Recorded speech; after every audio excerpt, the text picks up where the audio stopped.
Hello, I'm Brooke, a 29-year-old woman. I was born into a lower middle income family, so while we did have enough money to sustain ourselves, we didn't have enough to actually go out or buy a lot of nice things.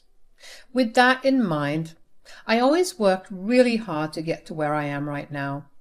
I didn't make a lot of friends growing up because I was always so busy studying and when I was old enough working. My dedication to my studies paid off and I was able to get a full ride at a good college. It was here that I met my ex-husband, Chris. Chris and I were part of the same friend circle and ended up dating fairly quickly after we saw each other. We dated for around 4 years before we decided to tie the knot. Of course, we had a lot of ups and downs in our relationship, but nothing destroyed us in any way. Eventually, after years and years of hard work, I managed to get a really good job that allowed me to live pretty lavishly. Except that I couldn't live lavishly. Chris didn't make as much as me, so I was stuck footing all our bills. Chris only paid rent and utilities sometimes. Even then, I loved him a lot and I was okay with it. We never had many fights and were living pretty comfortably. There was only one point of contention between Chris and me buying a house. I'm not going to lie that I have wanted to buy and own my own home. It's always been my biggest dream. In my head, the day I managed to buy a house was going to be the day that I knew that I made it. It would be the day that I knew just what I was capable of doing. Unfortunately, it wasn't time for that yet. Chris also shared my dream. He too wanted to own his own house and get to live in a place that he could truly call his own. We had many conversations about our dreams when we were dating, but while I thought we were on the same page about our finances, we were not. Chris was under the impression that we both made more than enough to buy the house. The thing is, first of all, Chris made significantly less money than me. I mean, he barely made half my annual income. And secondly, Chris had a terrible credit score. He was always late to pay off his credit bills and always withdrew more than he could pay off. I will admit that his financial condition caused a lot of tension between us in the first 2 years of our marriage. We never moved in together before getting married, and we always kept our finances separate. So to find out just how miserably he had been living was a slap in the face. But I loved him too much to ever leave him for it. So I decided to take care of him too. We were married and I believed in his burdens being mine as well. I started helping cover not only his share of the utilities, but also helping him pay off his credit loans. It took me a good year to get his credit score raised at least a little bit. And of course, because I was constantly paying for everything, I had no opportunity to save. For some reason, Chris believed that we had a lot saved up. He never contributed to any of the savings. He just expected me to have saved up. So to say he was unhappy about me not having saved anything would be an understatement. What do you mean you have no money saved up?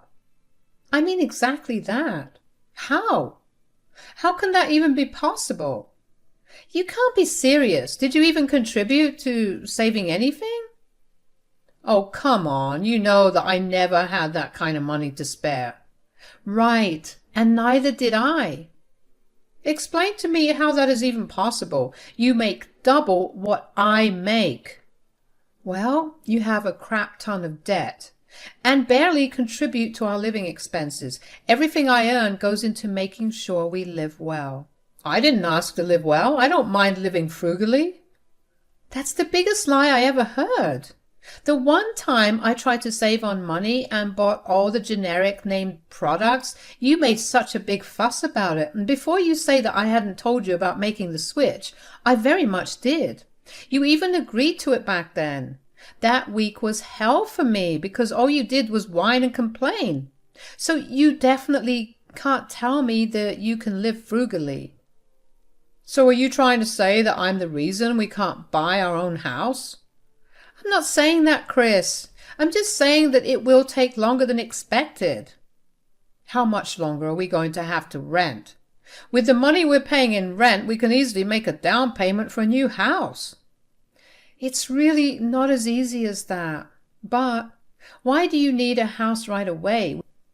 We have a long time to spend together. We're still really young. Let's just get your credit score going well so that we can both properly own the house without having to face any issues.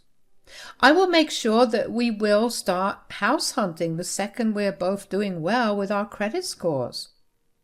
All right. I was upset at how adamant Chris was about getting a house. I hated that I had to placate him as if he was a child. He was old enough to know how things worked. Even if I did save up the leftover money every month, we still wouldn't have even a quarter of the required deposit. Not to mention, I would be the only one under whose name the mortgage would be taken out. I didn't want to be responsible for such a large sum alone. Chris was still huffing about it in a subtle way to remind me that I had disappointed him, but I simply couldn't bring myself to care about it. He should be grateful that I even stayed with him after I found out about his financial condition. The way he was so ungrateful only fueled the irritation I had inside me. Once a week, Chris would tell me that he was the only one in his friend group who didn't have their own home. He told me over and over again how shameful it was for a 30-year-old man to not own his own place. He tried every technique of emotional manipulation available under the sun to try and get me to buy him a house. All that made me feel was disgusted with him. I don't know where he expected me to pull that kind of money from. And then things got worse. Once Chris realized that his tactics weren't working, he invited his mother, Doris, over to try and convince me. Of course, he invited her over when I was at work, so I was surprised to see her there. "Oh, hey, Doris, what brings you here?" "I invited her over." "Chris was telling me about something the both of you are struggling with." "Huh? We're struggling with something? Since when?" "Is this one of your problems, Chris? That she conveniently forgets things?" "No, that is not a problem. I'm simply confused because as far as I know, Chris and I aren't facing any issues." "Then why was he so upset about buying a house?" "Oh my God, Chris, you actually went crying to your mom about this?" "He is my son, and I have raised him well enough to come to me whenever he wants to." "I'm actually glad that you raised him healthily, but I didn't mean it like that. I simply mean that I thought that we arrived at a conclusion about this." "And what was the conclusion? That you'll make him wait another 5 to 10 years for him to finally own a house?" "If that's how long it will take, then yes." "How can you deprive him like this?" I don't know if Chris outlined the entirety of our conversation yesterday to you, but like I told him, I haven't saved up enough to even consider making a deposit. Even if I do manage to get a mortgage with his crappy credit scores, which I helped raise, by the way, I'd have to bear the sole burden of it. And why is bearing the sole burden an issue? Do you not love my son enough to go through with it? I love Chris a lot, but I'm not stupid. It's simply illogical to do that. Why don't I lend you some money, and you guys can get started on the deposit? I appreciate the offer, but I'm afraid that I don't want you to help me in any way. I want to buy a house with the money that I earn. If Chris wants to use your help, he's free to do so. Now, if you'll excuse me, I had a tiring day at work, and I would like to freshen up and get some rest. I could hear Doris talking about how selfish I was to withhold something as big as this from Chris, but quite frankly, I really couldn't bring myself to care. I didn't think I had it in me to actually keep explaining the same thing over and over again to both of them. I decided that the day had been way too long to dwell on what happened immediately, so I took a hot shower, and once I was all clean, I sat on my bed and really thought about the conversation I had with Doris. First of all, for Chris to call his mother just to get me to agree was enough to make me angry. I hate to involve others in issues in my relationship, and this was something he knew about.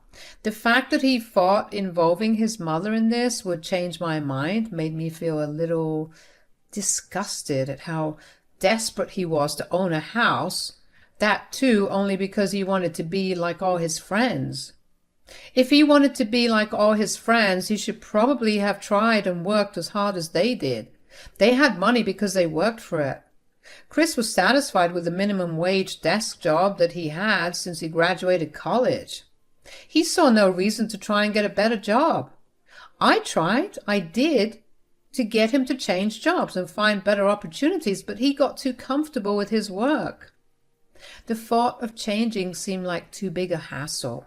The second thing I thought about was Doris's question about why, if I loved Chris, I was not willing to bear the load of being the only one legally responsible for paying the mortgage.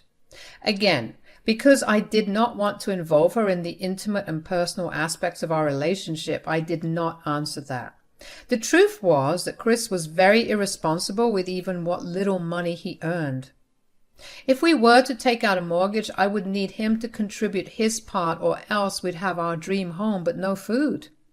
There had been many months where within a week Chris would have splurged his entire salary on these meaningless things that he would simply store away and never look at again. It was only because I had enough money that we were still surviving. And like I was saying earlier, moving to a better job was too much of a hassle for Chris, so did that mean that he did not love me enough to make a change? Why was it only me that had to get the blame? I saw no reasoning in that argument of hers, but even if I told them all of this, I knew that they would have found one way or another to turn it back around on me. There was no use arguing with them because it truly felt like talking to two walls. That night, Chris texted me and told me that he was staying with Doris for the night. He told me he expected an apology from me to both him and his mother. Of course, I wasn't going to do that. I had nothing to apologize for. If anything, they should be the ones apologizing for putting me in such an awkward position where I was purposely being painted as a villain. I called my best friend Willow over because I felt like I was actually losing my mind over all of this. I needed someone to tell me that I was not insane. When she came over, I gave her a gist of what had happened. What is wrong with the both of them? I honestly don't know. When both of them kind of just ganged up on me, I really felt like I was committing some crime, but not giving them what they wanted.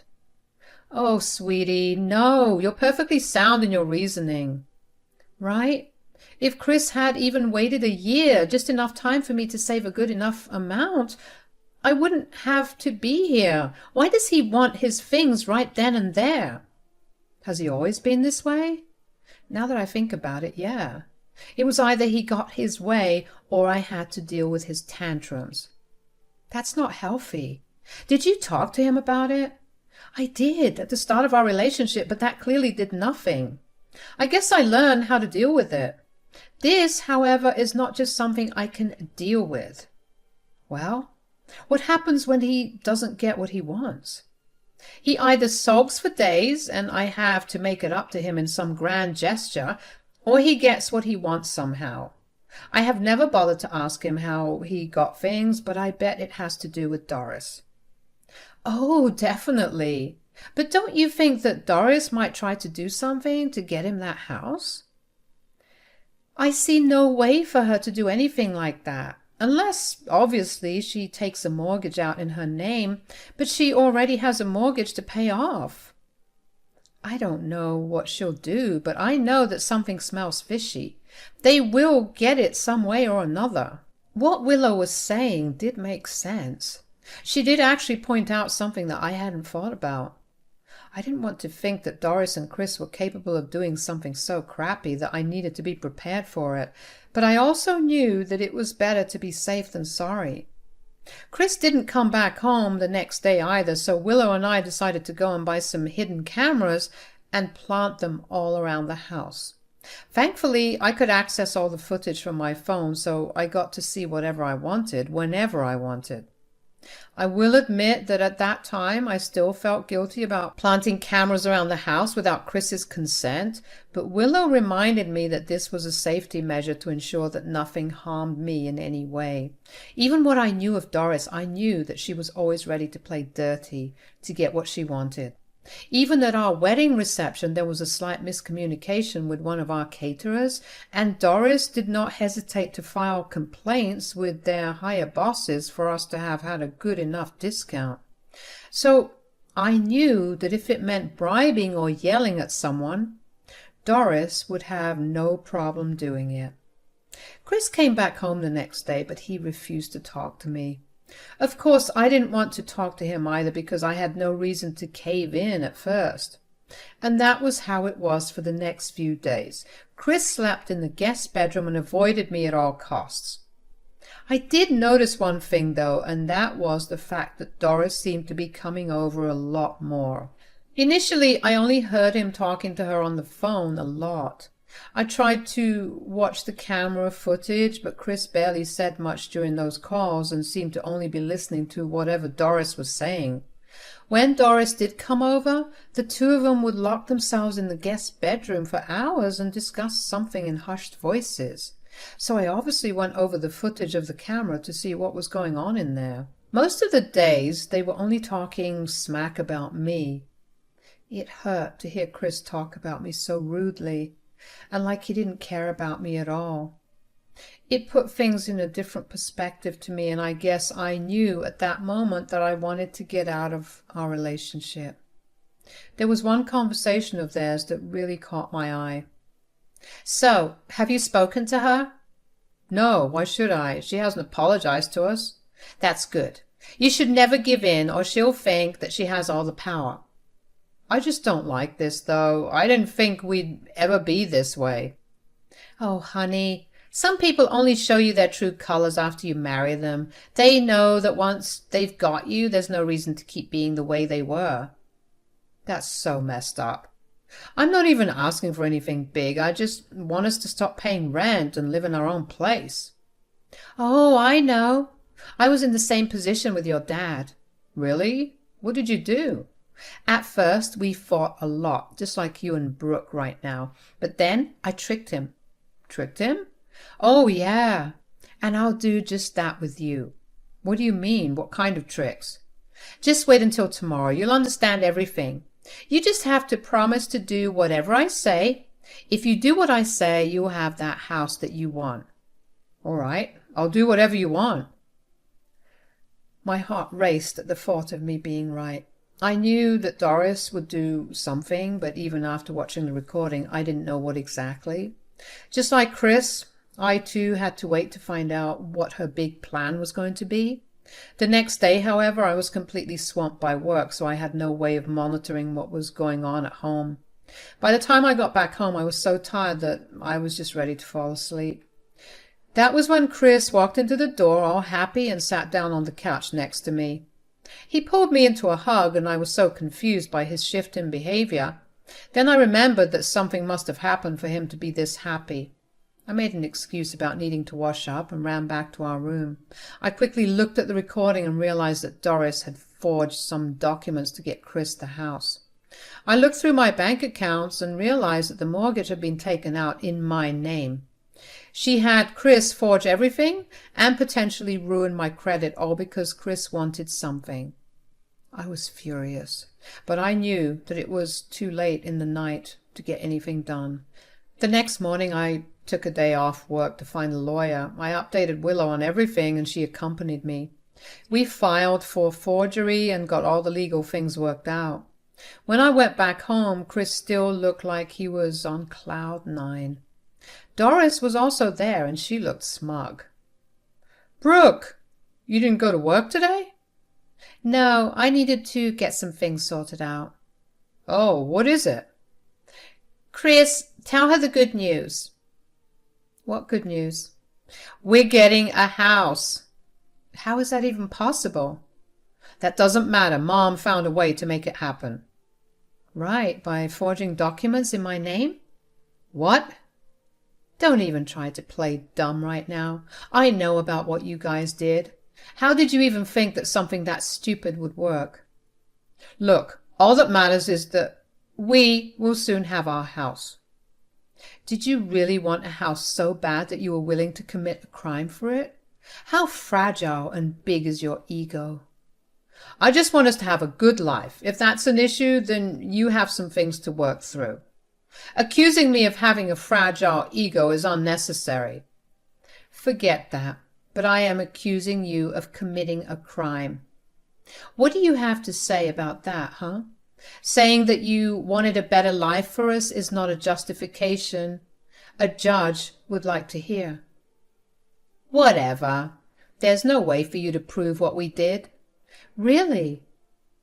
I pulled out my phone and showed Doris and Chris the recording of their conversation. They both went pale and looked at me in panic.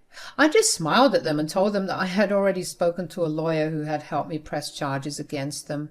I told them that they better lawyer up fast. I then packed a bunch of my things and made my way to Willow's house. From there onwards, I was in court every other week. Chris and Doris tried to villainize me, but that was still no reason for forgery. Surprisingly, Chris tried to claim that he had been coerced by Doris into signing the documents. However, that didn't play out so well, considering there was no threat made by Doris against him. Since this was Doris's second time committing forgery, she was sentenced to 7 years in prison, whereas Chris was sentenced to 2 years. I couldn't believe that I knew and interacted with actual criminals. That's always a weird thing to think about. But I managed to get my credit score back up and managed to have the loan against my name cancelled. I also broke the lease of my current apartment and moved in with Willow until I can get back on my feet. It's been a few months and I'm still reeling about everything that happened. I hope that the time that Chris and Doris serve will enable them to actually reflect on their behavior and learn from it. I also filed for divorce and managed to fully and finally free myself from this toxic relationship. Things are looking up for me, and I'm slowly getting over all the heartbreak that comes with the end of a relationship. Thank you for listening.